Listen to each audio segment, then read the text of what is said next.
দর্শক এই মুহূর্তে করাইল বস্তিতে আছেন সহকর্মী মামুন আব্দুল্লাহ, সরাসরি যুক্ত হচ্ছি তার সাথে। মামুন, আগুনের ক্ষয়ক্ষতি সহ এই মুহূর্তে সেখানকার অবস্থা আমাদেরকে জানাবেন।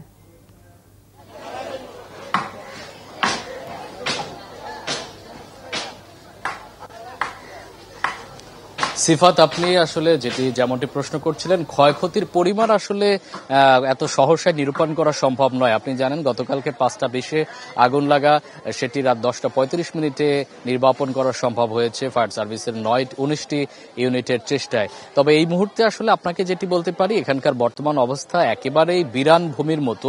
যেদিকে দু চোখ যাচ্ছে, অর্থাৎ বউবাজারের এ ব্লকে, অর্থাৎ ঢাকা শহরের সবচেয়ে বড় বস্তি করাইল বস্তির এ ব্লকে এই আগুনটির সূত্রপাত হয়। এই ব্লকটা সবচেয়ে বেশি ক্ষয়ক্ষতি হয়েছে এবং এখানে আসলে মানুষজন এখন আপনি যেমনটি দেখতে পাচ্ছেন যে আশপাশে সবাই একদম খোলা আকাশের নিচে।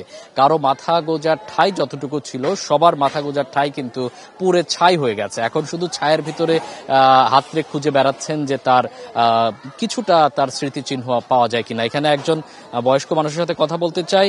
আপনি গতকালকে কি অবস্থা, কেমন দেখছেন, আপনার কি কি ক্ষয়ক্ষতি হয়েছে? কিছু না, হাড়ি পাতি কোনো কিছু না, আমার যা পিন্ধন আছে শুধু যা কাপড়ই, আর কিছু নাই। আমার ঘরে কোনো কিছু বাইর করতে পারি নাই, আর জি না, কিছু বাইর করতে পারি না। না, সকালে জামা দিয়েছিলাম, খাওয়ান দিয়ে সেটা কিছু, আর কিছু পাই নাই, খাবার হতে পারি।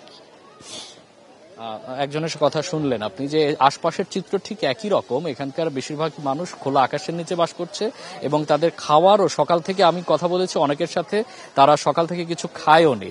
যারা আসলে কিছু বাইরে থেকে দিয়ে গেছে, কিছু রাজনৈতিক পার্টি কিংবা বিভিন্ন স্বেচ্ছাসেবী সংগঠন, তাদের দেয়া খাবারই কিছুটা খেয়ে তারা নিবারণ করছেন। এবং এখানে আসলে চুলা জ্বালানোর মতো অবস্থা এখন আর নেই। কারণ হচ্ছে, আপনি জানেন গতকালকে স্বাভাবিক ক্ষয়ক্ষতিটা এটা অতিরিক্ত হয়েছে, কারণ এখানে গ্যাস সিলিন্ডারের বিস্ফোরণটা এত বেশি হয়েছে।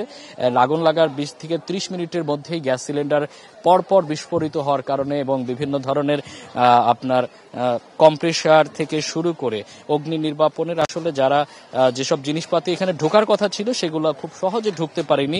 এ কারণে প্রায় 30 মিনিট, প্রায় 5 ঘন্টা চেষ্টায় কিন্তু আগুন নিবারণ করা সম্ভব হয়েছে। তবে আগুন নেভানোর পরে এখন কিন্তু আসলে এখানে পুরো বিরান ভূমি এবং এখানে বলা চলে একেবারে পুরে কয়লা অঙ্গার হয়ে আছে এখানকার অবস্থা। এবং এখানকার যারা সচেতন মানুষ আছেন, তারা কিন্তু বলছেন যে এখানে বারবারই আগুন লাগছে। গত 1 দশকে কিন্তু এখানে 7বার 8বার আগুন লেগেছে, এবারই সবচেয়ে বড় ক্ষতি তারা বলছেন। এবং বলছেন যে এই আগুন বারবার লাগছে, কিন্তু এখানে অগ্নি নির্বাপন ব্যবস্থা কেন নেওয়া হচ্ছে না, সেটি নিয়ে কিন্তু অনেকে প্রশ্ন তুলছেন। তো সিফাত, এই ছিল আমার কাছে করাইল বস্তির আগুনের সবশেষ। ধন্যবাদ।